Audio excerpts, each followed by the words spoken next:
The Galactic Council sat in a giant silver hall on Zenith Prime. The walls were smooth metal, glowing with soft blue light. Hundreds of alien leaders filled the long tables. Some had green skin, some had sharp horns, and some had eyes like black glass. At the head of the hall stood High Chancellor Vorix. His tall body was covered in dark armor. His eyes were cold and bright. He raised his long clawed hand to silence the room. "Earth has ignored us long enough," Vorix said in a deep, sharp voice. "They send no tribute. They follow no law. They show no respect." The council members nodded. Vorix lifted a black data cube and placed it on the table. A glowing map of Earth appeared above it. "This is our final message," Vorix said. "Earth must surrender in 7 days or face destruction." The council cheered. Vorix turned to his assistant. "Send the message," he ordered. Far away on Earth, the leaders of every nation gathered in the United World Command Center. The room was deep underground. It was built to keep them safe during wars. The large screen on the wall lit up. The face of High Chancellor Vorix appeared. His voice filled the room. "People of Earth," Vorix said, "this is your final warning. Surrender all control to the Galactic Council. Pay your tribute. Accept our rule. You have 7 days. If you refuse, your world will burn." The screen went dark. There was silence in the room. Some leaders put their heads in their hands. Others stood frozen, too afraid to speak. One voice finally broke the silence. "We have no chance," the president of Mars Colony said. "We don't have the weapons to fight them." Everyone began to argue. Panic filled the air. In the middle of the room stood Dr. Lena Carter. She listened quietly. Her arms crossed. She had short black hair and sharp brown eyes. She had spent her life studying alien signals. Most people thought it was useless work. But Lena knew better. She took a step forward and raised her voice. "Ugh! We do have a chance," Lena said. The room fell quiet again. All eyes turned to her. "I've been preparing for this day for years," she said. "We have something they don't know about. Something that can fight back." The leaders looked at each other with doubt. "What do you mean?" the president of Earth asked. Lena took a deep breath. "Meet me in Lab 7, she said. "I'll show you."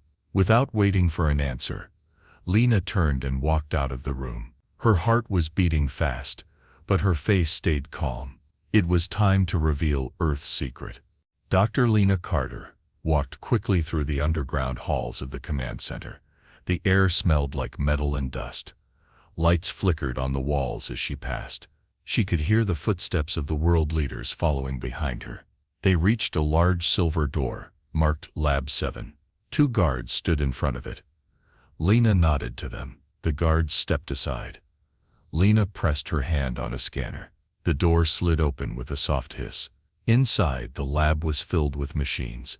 Large screens showed data and moving lights. Cables ran across the floor like metal snakes. A small team of scientists and engineers stood waiting. They all looked serious. These were the people Lena had trusted for years. The leaders entered slowly, looking around with wide eyes. "What is all this?" the president of Earth asked. Lena turned to face them. "For years," she began, "we listened to the Council's signals. We studied their systems. We learned how their ships, weapons, and control networks work." She pointed to a tall black tower standing in the middle of the room. It hummed softly with energy. "This is the pulse engine," Lena said. "It sends a special signal. This signal can reach their systems and shut them down. We built it in secret. We waited for the right time to use it. That time is now." The leaders looked shocked. "Why didn't you tell us before?" one of them asked. "Because I knew you wouldn't believe me," Lena replied. "But now you've heard their threat. You've seen their power. You know what's at stake." Some of the leaders began to argue again. "What if it fails? What if it makes them angrier? They'll destroy us all." Lena raised her hand. "We have nothing to lose," she said firmly. "If we do nothing, they will destroy us anyway. This is our only chance to show them we are not weak." The room fell silent again. The president of Earth took a deep breath. "What do you need from us?" he asked. Lena looked around the room, meeting the eyes of every leader. "Your trust," she said, "and your permission to send Earth's reply." The leaders stood still for a long moment. Finally the president nodded. "Do it," he said. Lena turned to her team. "Prepare the pulse engine," she ordered. The team moved quickly. Screens lit up. Machines roared to life. The tower in the center of the room began to glow brighter. Lena watched the energy rise. Her heart was heavy, but her voice stayed steady. "Send the signal," she said. The lead engineer pressed a button. A soft hum filled the room. The tower released a wave of bright blue light. It spread out unseen by human eyes, but strong enough to reach the stars. Lena closed her eyes and whispered to herself, "Let them hear us." High Chancellor Vorex stood in the command hall of Zenith Prime. The council members waited quietly. They expected Earth to surrender. Vorex looked at the giant screen in front of him. He waited for Earth's message of defeat. Instead, the lights in the hall flickered. The screen went black. The air filled with a low hum. The control panels in front of Vorex shut down. The council members looked around in shock. "What is happening?" Vorex shouted. Technicians ran to the machines. They pressed buttons and pulled wires. Nothing worked. One of the guards ran up to Vorex. "High Chancellor, our systems are down," the guard said. "All of them." Vorex's face grew dark with anger. "Who did this?" he demanded. Before anyone could answer, the lights returned.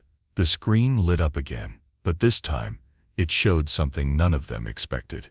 A woman appeared on the screen. She stood in front of Earth's flag. Her voice was clear and steady. "I am Dr. Lena Carter of Earth," she said. "You gave us 7 days to surrender. This is our reply. We will not bow to your council. We are not weak. We are not afraid." The council chamber fell silent.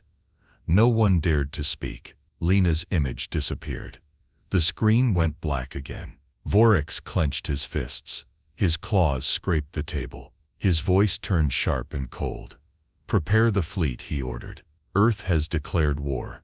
In Lab 7, Lena and her team watched the data streams on their screens. The pulse engine had worked. They had reached Zenith Prime. They had shut the council down for several minutes. The team cheered softly, but Lena stayed quiet. She knew this was only the beginning. A soldier entered the lab and handed her a report. Lena read the words carefully. Her face grew serious. "The council is sending their fleet," she said. "They are coming." The team fell silent. One of the engineers spoke up. "What do we do now?" Lena stood tall. "We fight," she said. "We show the galaxy we will not be controlled." She looked around the lab, meeting every eye. "We stand together, no matter what comes next." Lena turned to the world leaders. "It's time to prepare Earth for battle."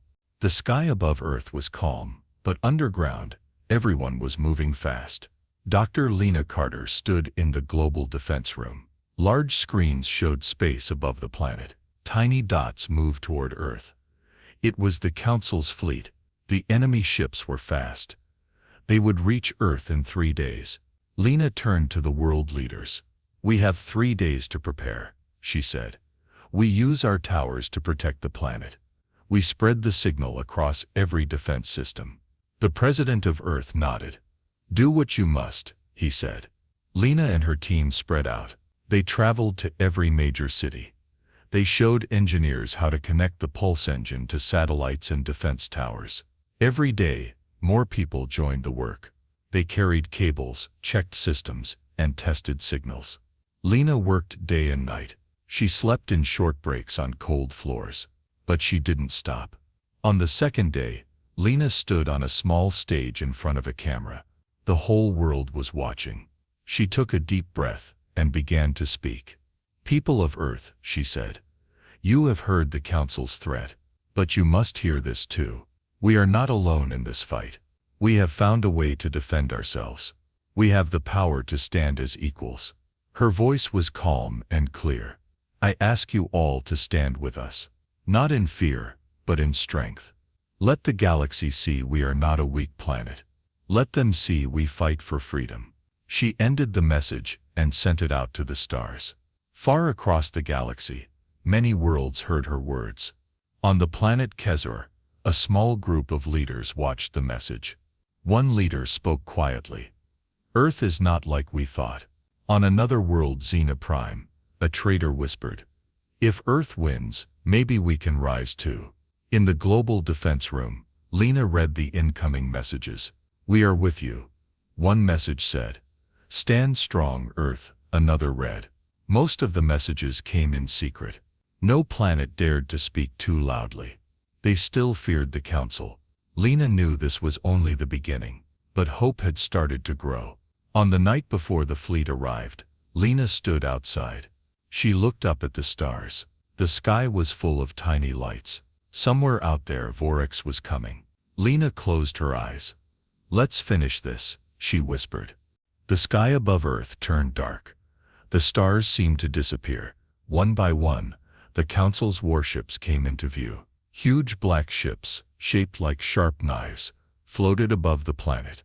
There were hundreds of them. In the global defense room, alarms rang. Screens showed the fleet getting closer. The room was filled with tension. No one spoke. Dr. Lena Carter stood in the center. Her heart was heavy, but she showed no fear. On the largest ship, High Chancellor Vorax stood before his crew. He stared down at Earth. Open the channel, Vorax said. Lena's screen lit up. Vorax's cold face appeared again. His voice filled the room. Earth, he said slowly. You had your chance to surrender. You dared to strike us. Now you will pay. Lena stepped closer to the screen. She kept her voice steady. We will not surrender, she replied.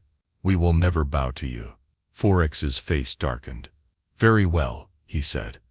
Prepare to be destroyed. The screen went black.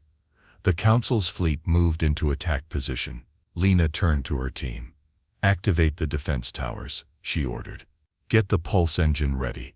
Teams all over the world moved fast. Towers lit up with blue light.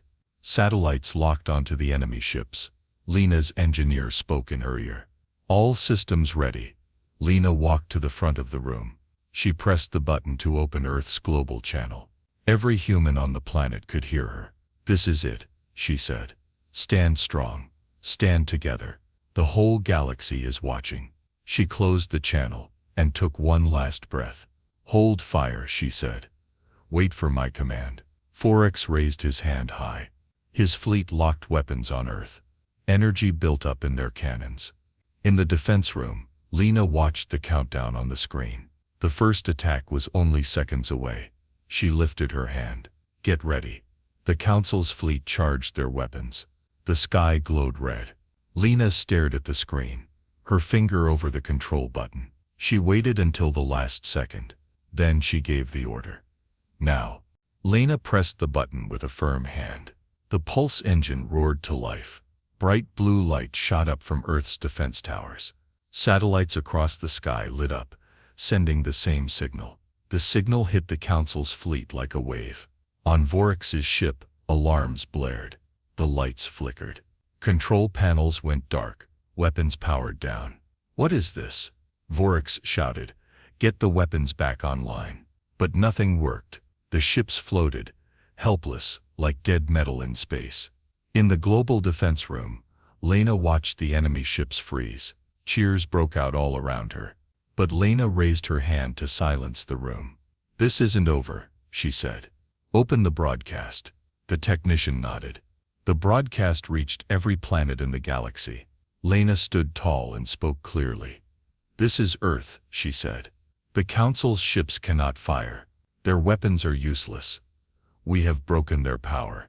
She paused for a moment, then continued. We do not seek war. We seek freedom.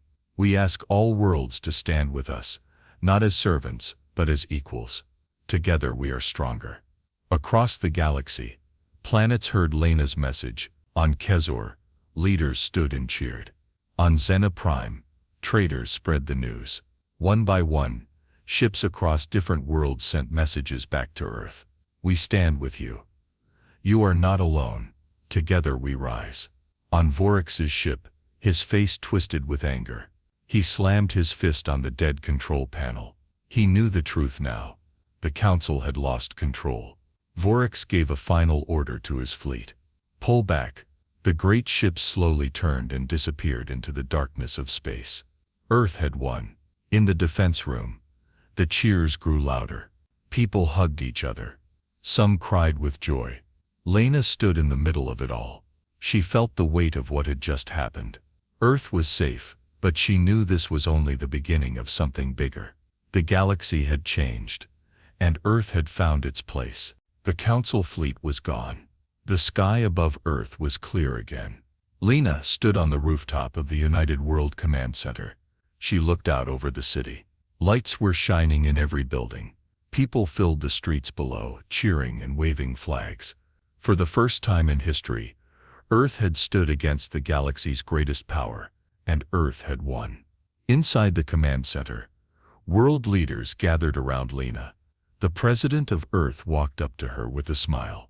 "You did it," he said. "No," Lena replied. "We all did it together." The president nodded. "The galaxy heard us. We are no longer silent. We are no longer weak." A soldier handed Lena a data tablet. It showed hundreds of new messages from other worlds. "We stand with Earth. We reject the Council's control. Let us build a free galaxy together." Lena scrolled through the messages slowly. She knew this was bigger than Earth now. Other planets had found hope. The galaxy had started to change. But Lena also knew Vorax would not give up so easily. He would wait. He would plan. One day he might return. Lena walked outside again. She looked up at the night sky. The stars seemed brighter than ever before. A reporter stood nearby with a camera. She turned to Lena. "What will Earth do next?" the reporter asked. Lena smiled softly. "We will keep building," she said. "We will keep reaching for the stars. And when the Council returns, we will be ready." She raised her eyes to the sky once more and whispered to herself, "This is just the beginning."